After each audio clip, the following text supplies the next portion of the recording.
Siapa yang membaca ayatul kursi setiap selesai salat fardu, tidak ada yang menghalanginya masuk syurga kecuali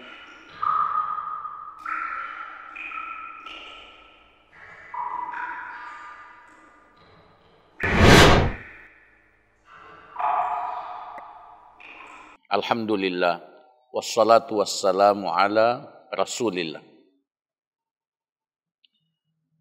Rasulullah sallallahu alaihi wasallam mengajarkan kepada kita agar kita berusaha untuk senantiasa membaca ayat kursi, yaitu ayat mulia di surah Al-Baqarah ayat 255, ayatul kursi, ayat yang paling mulia di dalam Al-Quran. Rasulullah sallallahu alaihi wasallam menganjurkan, mendidik kita agar kita rutin mengamalkannya, membacanya setiap selesai salat fardu. An Abi Umamah Al-Bahili radhiyallahu anhu, dari Abu Umamah Al-Bahili, semoga Allah meridai beliau, qala, beliau meriwayatkan, qala Rasulullah sallallahu alaihi wasallam, Rasulullah sallallahu alaihi wasallam bersabda, man qara'a ayatul kursi, siapa yang membaca ayatul kursi, dubura kulli salatin maktubah, setiap selesai salat fardu,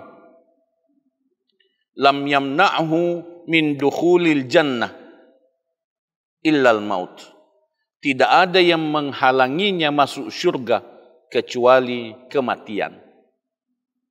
Artinya dijamin masuk syurga. Tidak ada yang menghalanginya masuk syurga kecuali kematian. Artinya dijamin masuk syurga.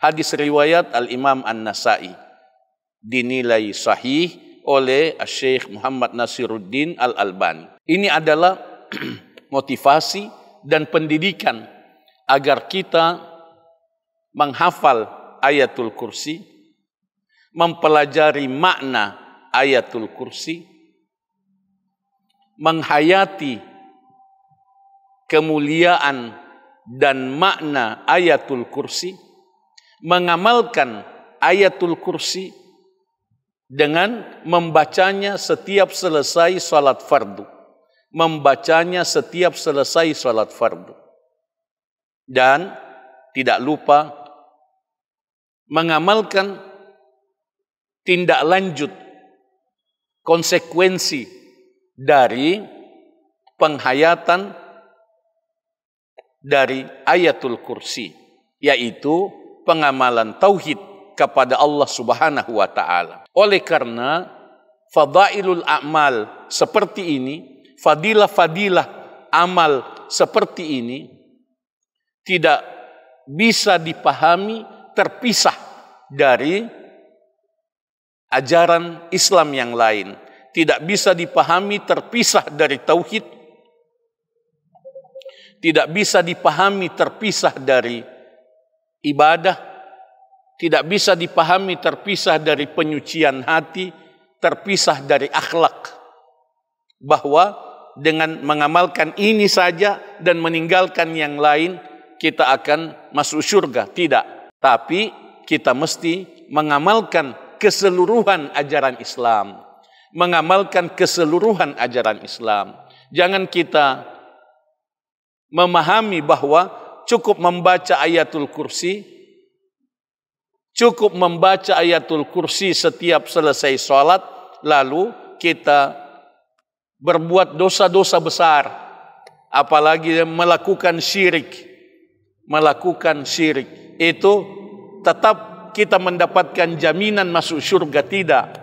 Akan tetapi kita menggabungkan pengamalan kita terhadap ajaran Islam secara keseluruhan semaksimal kemampuan. Karena itu ayatul kursi mesti dipelajari, mesti dipahami, dihayati, dan diamalkan maknanya dalam kehidupan keseharian. Barakallahu fikum. Semoga Allah Subhanahu wa taala senantiasa menuntun kita di jalannya agar kita semakin dekat kepadanya. Allahumma amin. Aqulu qouli hadza wa astaghfirullah li wa lakum.